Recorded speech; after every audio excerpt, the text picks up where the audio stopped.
નમસ્કાર, મારું નામ શિવજી સીજુ।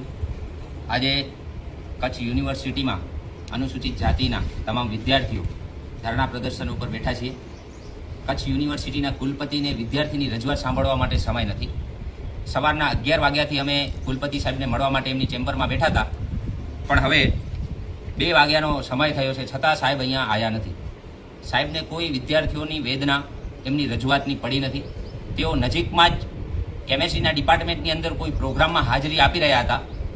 એમણે એવું કીધું કે અમે આવીએ છીએ પ્રોગ્રામ પતાવીને, પ્રોગ્રામ પતી જાય એના પછી તમને મળીશું।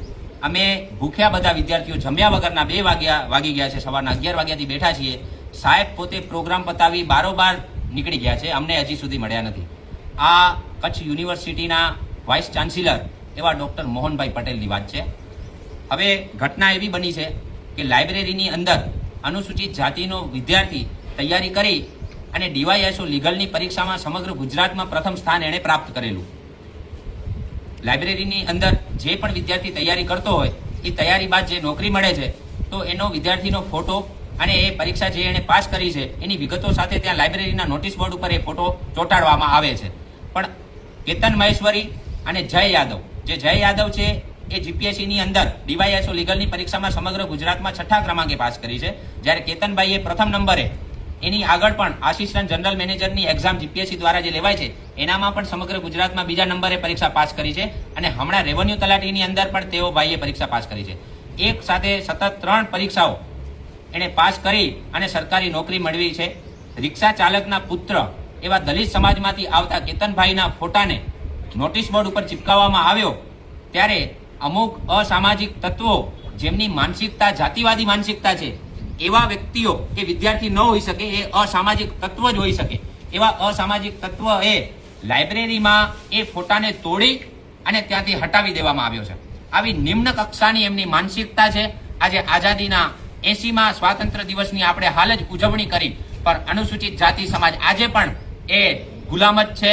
અનુસૂચિત જાતિ સમાજ હજી આઝાદ થયો છે એવું ક્યાંય લાગી રહ્યું નથી, કારણ કે યુનિવર્સિટી જેવી શૈક્ષણિક સંસ્થાઓમાં જો ભેદભાવ રાખવામાં આવે, જાતિગત ભેદભાવના કારણે કોઈ વ્યક્તિને ટાર્ગેટ કરી અને એના ફોટા જો નોટિસ બોર્ડ ઉપર હટાવી લેવામાં આવે, કેમ દલિત સમાજનો કોઈ વ્યક્તિ ગુજરાતમાં પ્રથમ સ્થાન પ્રાપ્ત કરે? આ જો જાતિવાદી કીડાઓ ઉપરથી સહન ન થાય તો હું કહું છું કે તમે યુનિવર્સિટી મૂકી દો, અહીંયાથી વયા જાઓ। અને યુનિવર્સિટીના વીસી સાહેબ એને અમારી રજૂઆત સાંભળવા માટેનો સમય નથી તો એમના પદ ઉપરથી રાજીનામું આપી દે અને ઘરે વયા જાય, એ હું અહીંયાથી શિવજી સીજુ એમને કહું છું।